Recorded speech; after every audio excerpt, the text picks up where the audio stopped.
All right. Our sermon today is part 3 on living in an angry world, taken from 1 Samuel chapter 22, beginning with verse 11.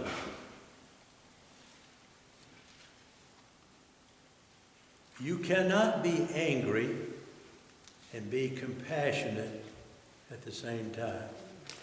True or false? You cannot be angry and be compassionate at the same time.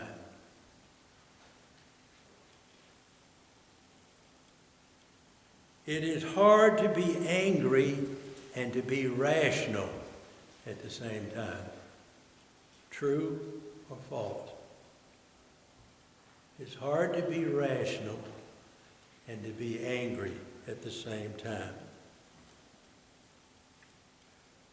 God uses our anger to show how desperately wicked our heart is.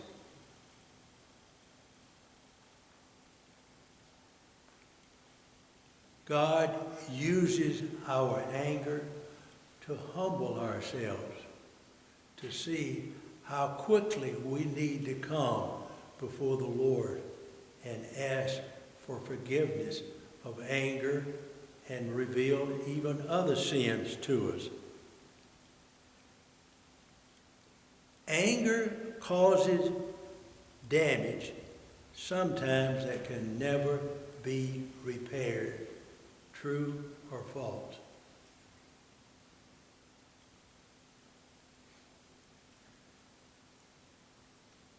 Anger does not cause people to feel sorry for me, but to reject me. True or false? My anger does not cause people to feel sorry for me, but it causes people to reject me. Because you see, a lot of times we use anger to try to get people to feel sorry for us. Anger blinds me to my faults. Is that true or false? It blinds me to my faults. Those are just some introductory statements I want to make. Now, we're going to deal with some very hard-hitting issues today.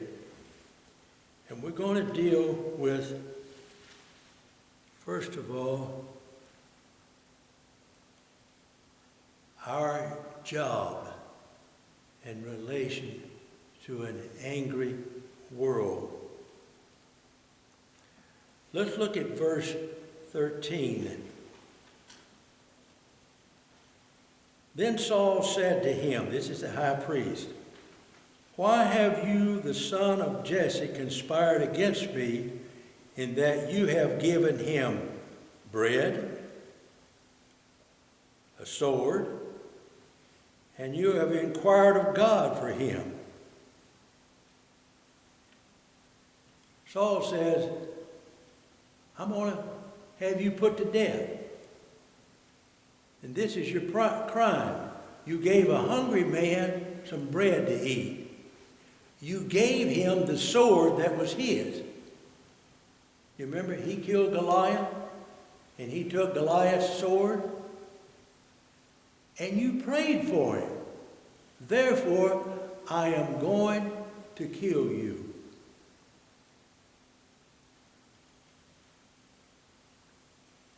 Now we have an angry man who has become a tyrant.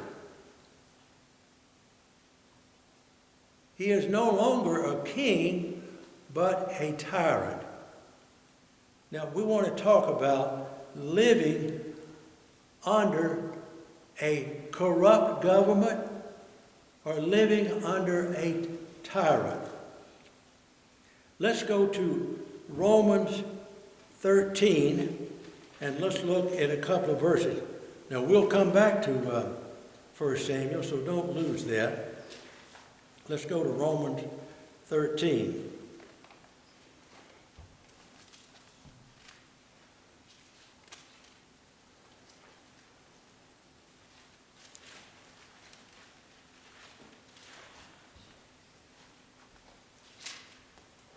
Romans 13, verse 1.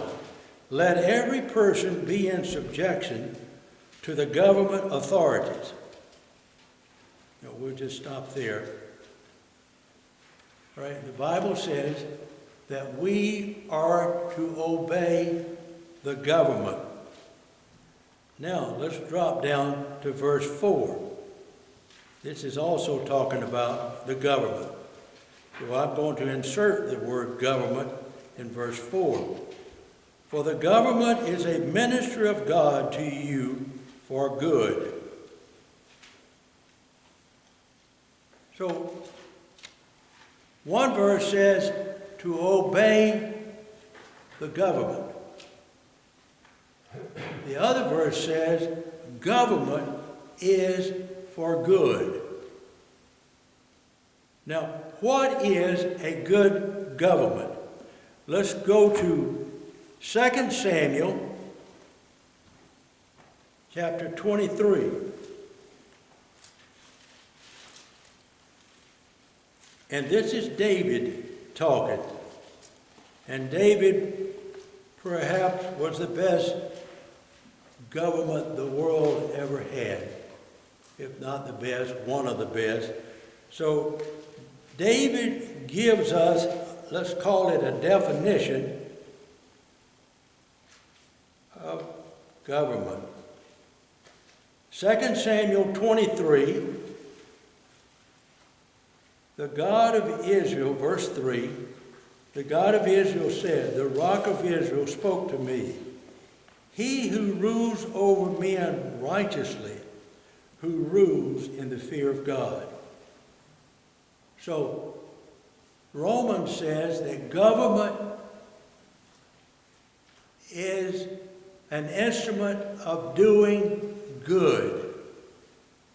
David says, he who rules must do it in righteousness, and he must fear the Lord.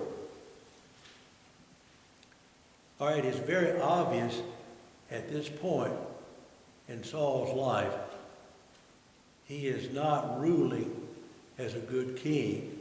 He is not ruling in righteousness. In fact, he is fixing to commit one of the greatest atrocities in the Bible because of his anger out of control. Now, I want to deal with this subject just for a moment. When is there a time that people can rebel against the government?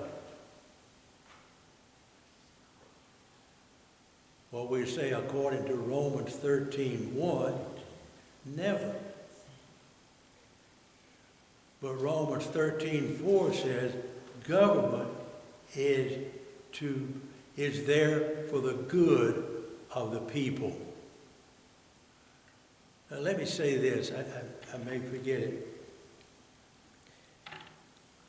Before the Revolutionary War and during the Revolutionary War, the American pulpits were full of sermons dealing with a tyrant government. Let me just give a couple of illustrations. England had said, talking to the American colonies, everything that you buy has to be bought from England. And everything that comes to port in America has to come on a British ship.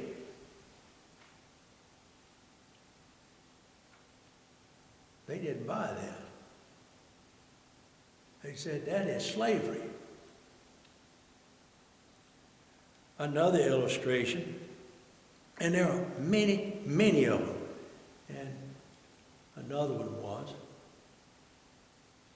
England went to war with some of the European nations, and so the king says, I need money to support my military affairs.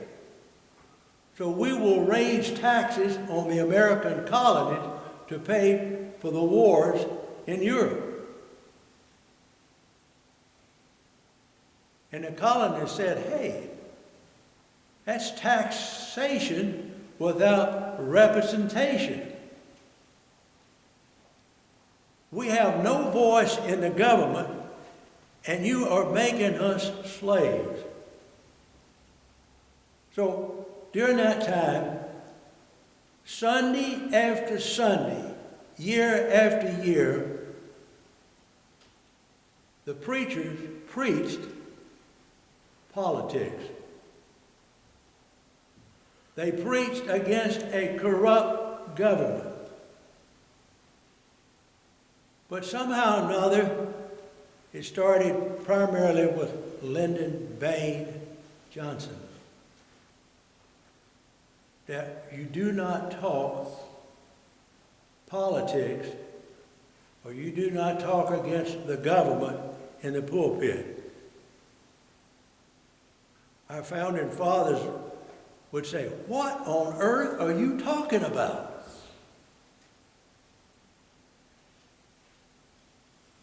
Now, when does a people have a right to rise up against the government?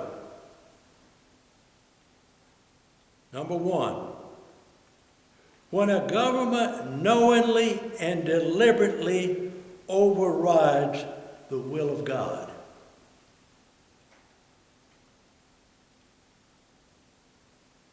To override the will of God, to ignore the teachings of the Bible and replace it with man's reasoning. Number two, when does a people have a right to rise up against the government? When the government ceases to abide by the law. Haven't you heard it said there's two sets of laws in America, one for us common people and another set of laws for government people? In fact, we even see it in health insurance. Congress has a far better health insurance policy than the average American. It ain't right. That's just one little example. There are tons of them. Number three, when a people have a right to rise up against a government. When a government enforces laws, when people have no say-so in that law.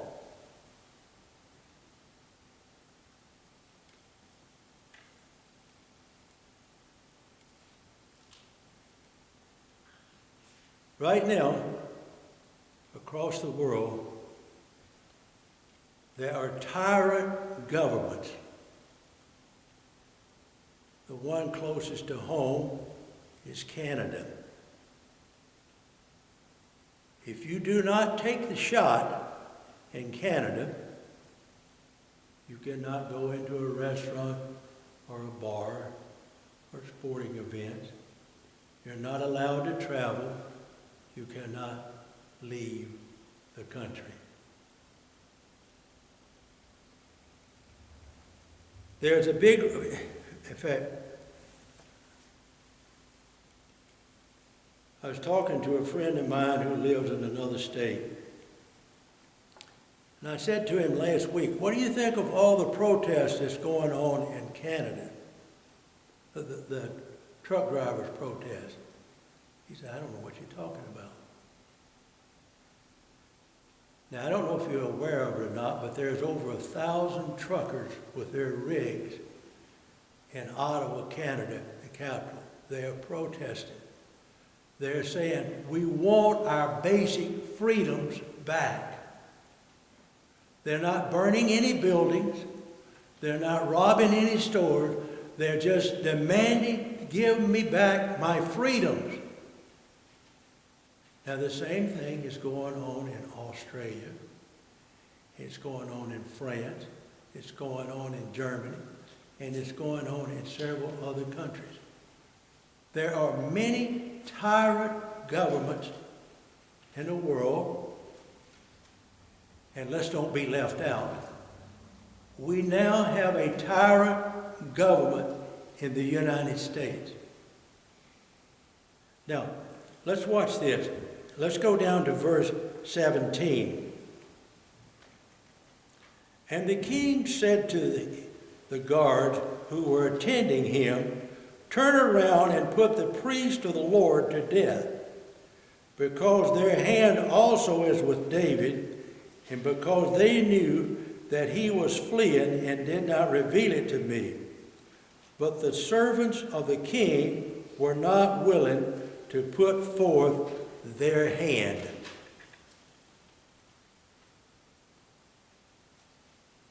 Now, was their job on the line? Their job was on the line. The job said, "I want you to kill the priest and all the other priests."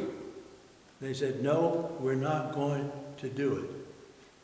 This is rebelling against authority when the authority is demanding things of people that is not right, and they refuse to do it. Now Saul has no hesitation in murdering people. They knew that they could be killed on the spot, but they said that they was not going to do it. The Supreme Court ruled, I think it was 2 weeks ago, give or take, and this is what they said: the Constitution does not give the federal government the right to enforce people to take medicine or a shot.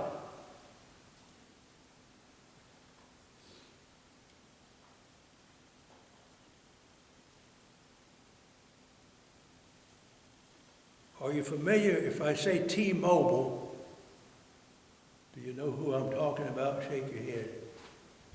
T-Mobile last week said this, and I'm paraphrasing it, but this is what they said: "We don't care what the Supreme Court says.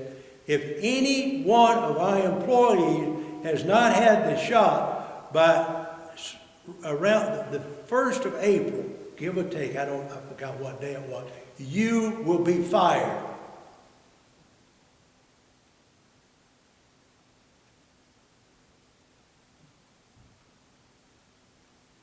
Now, something that we need to realize, we need to ask the question, who is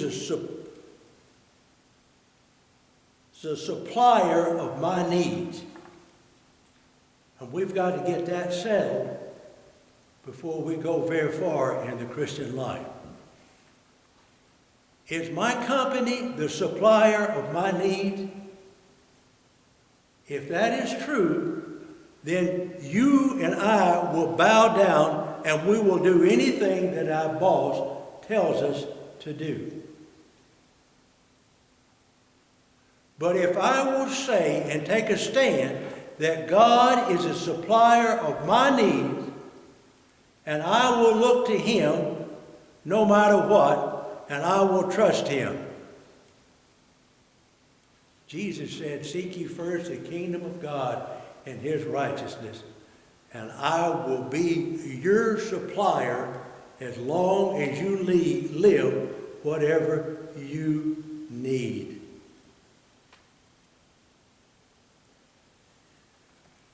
I'm going to give a little personal story. I was fired one time, and it was one of the greatest things that ever happened to me. If I had to do it again, I would gladly do it because of the benefits that came out of it. But when I was fired, a man said to me, and he said it not only to me, but he said it throughout Steuben County. He said, Jerry will either starve to death or move away in 6 months. And I don't care which one happened. You see, he forgot something. He forgot that God was my source of supplies.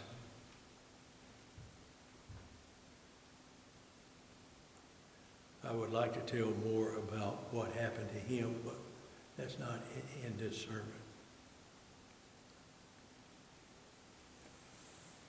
These men said, we're not going to do it. We might lose our job. We might be killed. But we're not going to do it. It's not right. And we're going to stand for what's right. There's a verse in Jeremiah chapter 12, verse 5. It says this: if you have run with footmen, and they have tired you out, then how can you compete with horses? In other words, it says, if you're in a foot race and you can't keep up with the fast guys, what chance do you have being in a race with a horse?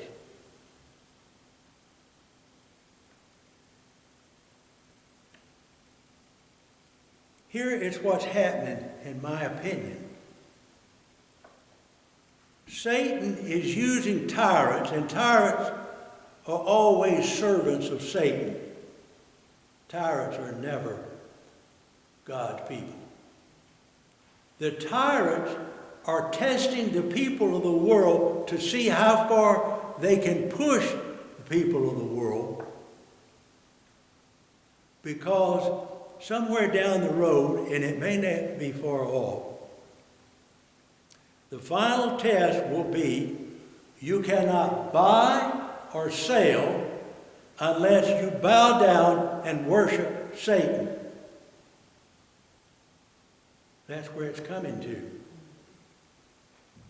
And do you know what all of this shot is about? It is seeing how far we can push you, because we got bigger push coming down the road. And if you cannot stand up against footmen, you're not going to stand up for what's big is coming. Let's look. These men said, we're not going to do it. Let's look at a couple of other men in the Bible. They told David, I thought you winked at me, sorry. They told David, Daniel, they said, if you don't quit praying, you're going to lose your job and you're going to lose your life.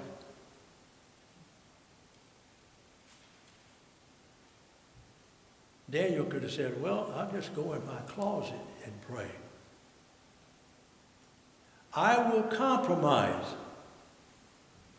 But the Bible says that Daniel, went to his window, and his face sticking out the window, he prayed 3 times a day. Jesus says, if you're ashamed of me and my word, I will be ashamed of you. It will cost those who compromise. Shadrach, Meshach, and Abednego. Nebuchadnezzar says, if you don't bow down and worship my image, you're going to lose your life.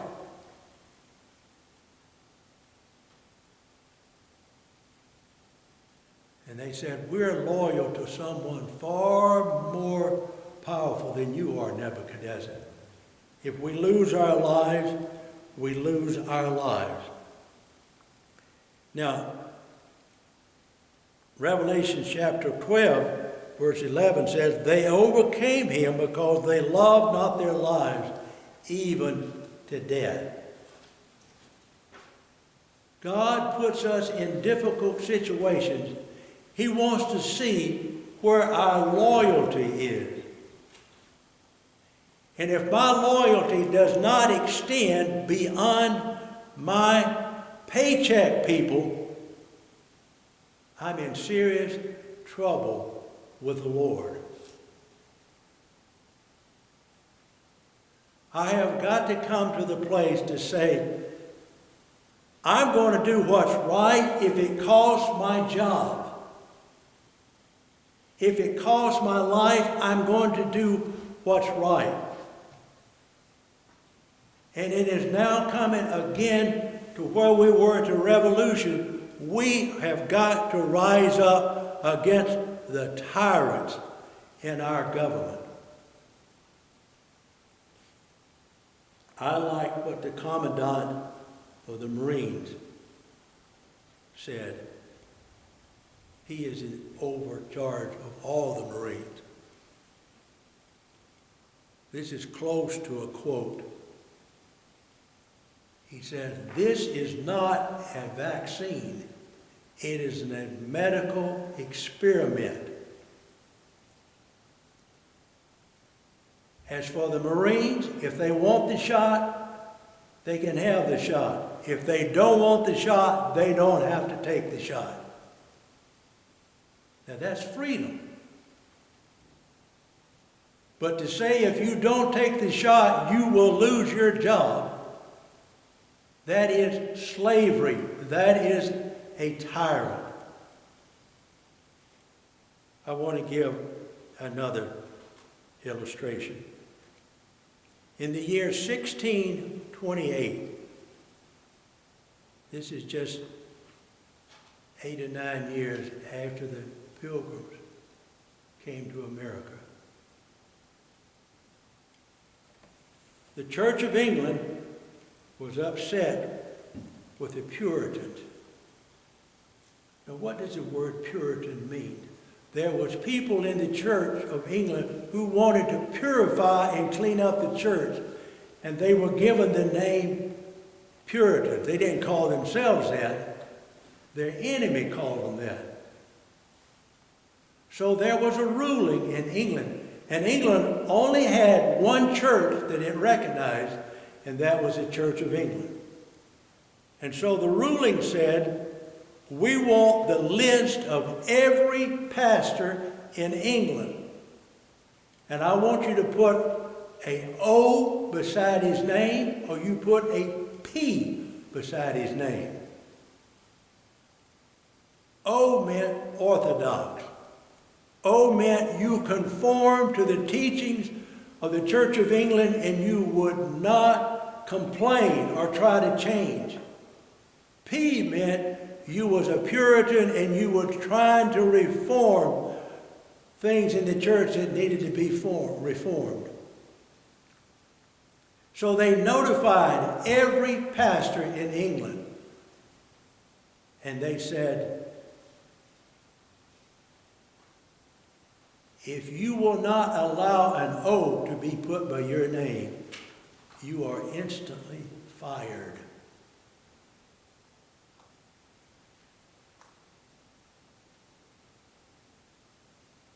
Hundreds, many hundreds of pastors in England lost their jobs instantly. Now, back in those days, most people had large families. In fact, John Wesley's, I believe there was something over 20 children in that one family. They lost their jobs.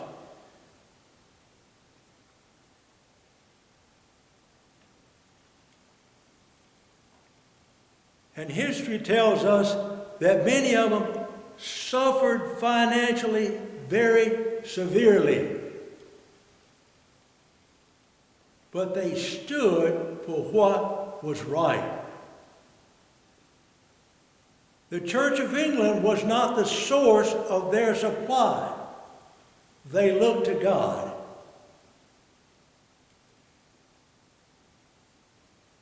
This country cannot stand if the people look to their company to be the source of their supply. They will kneel and buckle every step of the way. or we're not through with this. Look at verse 18. Then the king said to Doeg, you turn around and attack the priest. And Doeg the Edomite turned around and attacked the priest, and he killed that day 85 men who wore the linen ephod. And he struck No, the city of the priest, with the edge of the sword, both men and women, children and infants. Also, oxen, donkey, sheep, he struck with the edge of the sword. You remember I said last week that he even killed the dog? Remember me telling you that? That's where I get this. He killed all the animals.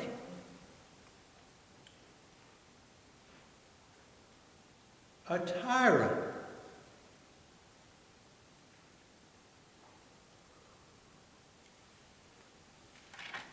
There's always a lot of people, in order to secure their job, they will do anything they are asked to do. Saul's guardsman says, no, it's not right, and we're not going to do it, and if it costs us, it'll cost us. But we're not going to do it.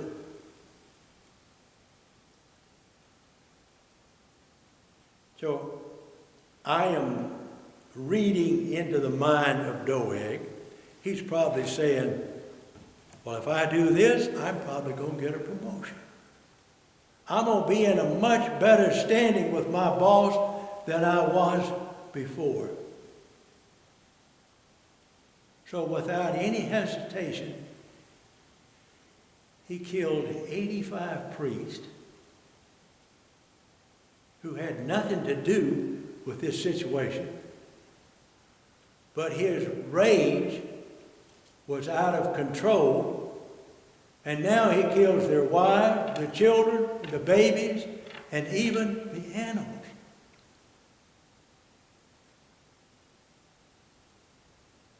You see, if you do not rise up against a tyrant, there is no end to the slavery that he will enforce upon the people. You take Stalin. Let me give an illustration here, and I'm not going to finish this sermon today.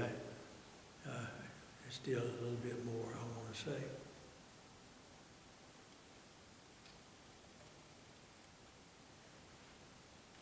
One day, the ambassador from Japan was talking to Stalin, and he says, it seems to me that if you would be more compassionate to the Russian people, that they would serve you.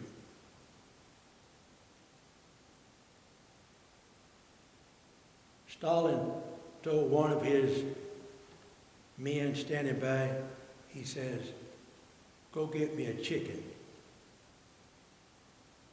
They brought him a chicken, and he told one of the soldiers, he said, I want you to pluck all the feathers off of this chicken.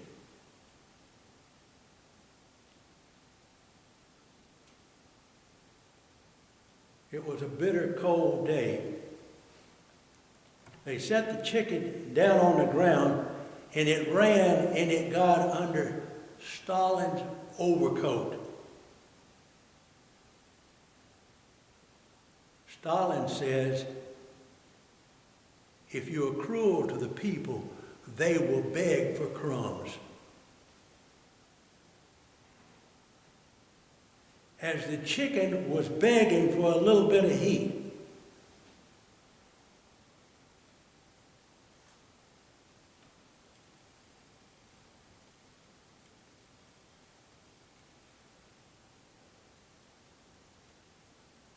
back in chapter 15, God told Saul, he says, I want you to go and to kill the Amalekites. I want you to kill everybody and to kill all the animals. Do you remember when we went through that passage?